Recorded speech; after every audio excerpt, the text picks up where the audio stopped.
What's going on, my little piglets? It's BFF Porkchop here, and I'm coming at you with vlog number 12, June 12th, 2015. How's everybody doing today? It's Friday.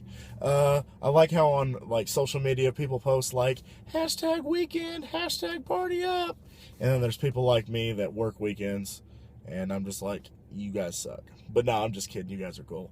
But yeah, I did return to work today. I was out for a week due to getting my cyst lanced under my arm. So the doctor told me, yeah, you're going to have to take it easy for a few days. Even holding my niece and my nephew, I was getting kind of woozy. But yeah, so I returned to work. I enjoy what I do. If you got, for those of you that don't know, I'm a delivery driver for Jimmy John's. For JJ's Jimmy John's. And yeah, I'm a delivery driver, and I like it. A lot of interesting stories. I'm going to share two with you guys today. One's a very, good karma story for me, and the second one is kind of a it happens story. But the first story is my managers, we got swamped for a bit, so my managers decided that I should do a triple delivery, which is 3 deliveries in one trip, for those of you who don't know what a triple is. So the first one, hotel right next to the restaurant, easy peasy. Second one was an apartment complex, and this is what tripped me up. My GPS sent me to, there's two apartment complexes. My GPS sent me to one apartment complex. Okay, this is it. So I looked at the room number and was like, okay, so I'm sitting there knocking at their door for 3 minutes. Nobody's answering. Knocking at the door. Nobody's answering. Just standing there. Okay. I listen to see if there's any dogs barking or if there's a TV on. Nothing. So I knock again. Nothing. So I call the number. It's like, hey, this is Jimmy John's. We're here with your food, or I'm here with your food, whatever. Okay, be right there. Wait another minute or two. I was like, okay.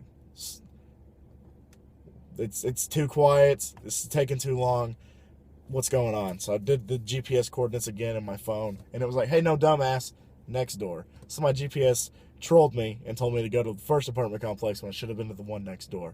So as I'm scurrying to get to the second apartment complex, this man, before I get to the delivery point, this man stops me. Oh, excuse me, sir, could you help me get this dresser into her apartment? She just had knee surgery and doesn't need to be lifting heavy objects. I'm like, okay, well, let me first do my job, and then I will be more than happy to help you.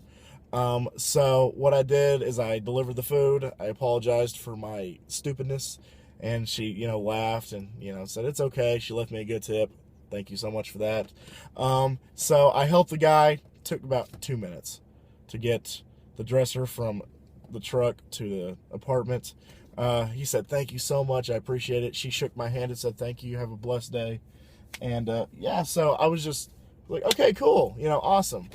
And then I get to my last delivery route, which I was like, okay, hotel's here, apartment complex is here, business is here, here's the restaurant. So I'm like, I'll just deliver to the business last, because usually when I do delivery at that business, not naming names, it has a long waiting period, because usually it takes some time for people to get to from their office to the lobby to pick up their food. So I get there, and this woman comes out, and she says, I refuse to pay for the food. I'm like, well, I'm sorry. And she said, well, I had to wait an hour for the food. I'm like, oh, well, that's not good. Especially for Jimmy John standards. Freaky fast delivery. We're supposed to get it from the restaurant to your door in at least 10 minutes. So this is 6 times the time expectancy. But she still grabbed the food from my hand. She took the food. She took her drink.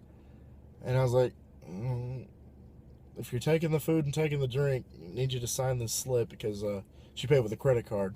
So I was like, well, you need to sign this. If you take this food, you have to sign this. So she signed it, and then I went to the restaurant and explained to them the situation. Like, well, did she pay with a credit card? Yeah. Then she paid for it.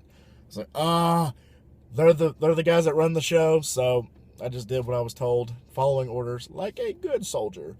Yeah, so that happened, and I got home, and my grandparents and my dad were like, hey, let's go to Longhorn Steakhouse, because they always advertise Longhorn Steakhouse here in Amarillo, and they didn't have one for the longest time. And it's always like, stop putting these advertisements on TV. We don't have a damn Longhorn Steakhouse, because the closest one was in Lubbock, and that's a couple hours away.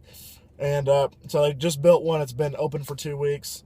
Of course, every new restaurant line to the door, especially 2 weeks into the opening. So we sat there, and, great steaks. I really enjoyed the steaks. I did get my steak as well as my dad's steak. Was way overcooked. My dad and I like our steaks medium rare, because that's how you're supposed to eat steaks. So, yeah, this was like well done. But it was still great steak. And if it was medium rare, that would have been amazing. If it was medium rare, that probably would have been the best steak I ever had. But anyway, give it a shot if there's a Longhorn Steakhouse close to you.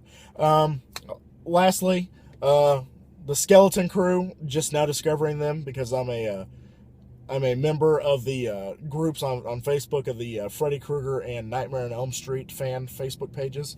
And somebody had posted a link to the Skeleton Crew's review of A Nightmare on Elm Street Part 2, Freddy's Revenge. And so I watched it. It was an hour-and-a-half podcast. Just, wow, great podcast. 4 different people giving 4 different opinions on the movie. They talked about what they liked, what they didn't like, which part was amazing, which part was cheesy and just horrible, what part should have been in the movie, and which part absolutely shouldn't have been in the movie. And they even talked about how in the scene where Freddy is in the shower with Schneider, the coach, and he's about to kill him, and you can see that Freddy's kind of walking kind of funny. What they originally did was they had a new actor for Freddy. They shot like 2 weeks with a whole brand new Freddy Krueger actor. And then 2 weeks into shooting, they're like, oh my God, this guy's horrible. He can't act. He's not getting into character. He looks like an idiot. And so they're like, Robert Englund, you've got to come back. You've got to come back to play Freddy.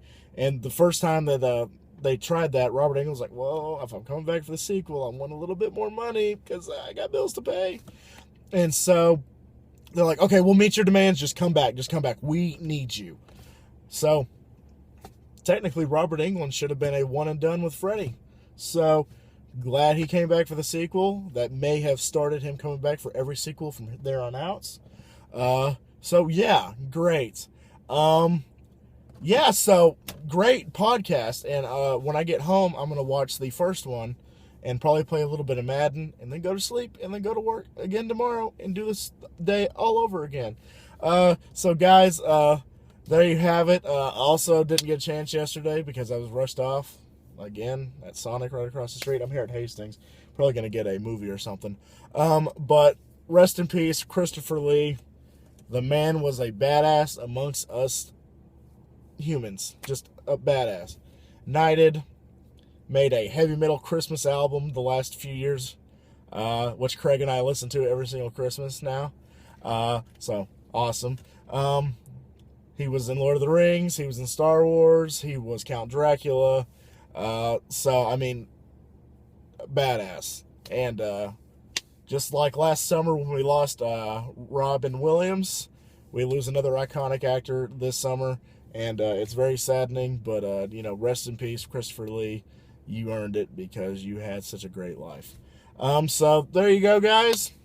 No joke today. I don't have a joke. I can't think of one. I will look for jokes tomorrow, and then I'll pick the best one out, and then you guys can tell me if it was awesome or if it was just too cheesy or if I should stop doing the jokes altogether. Guys, hit that like button if you enjoyed this vlog. Hit that subscribe button as well. It's been there over my head the entire time. And, like me on Facebook, follow me on Vine, Twitter. Go add me on Snapchat. I try to Snapchat at least one thing a day. So if it's a 24-hour basis, you'll get 2 stories. So there you go. So always remember my little piglets. Call him Pork Chop. Loves y'all the most. Y'all take it easy, guys. And I'll see y'all tomorrow for vlog number 13. Bye, guys.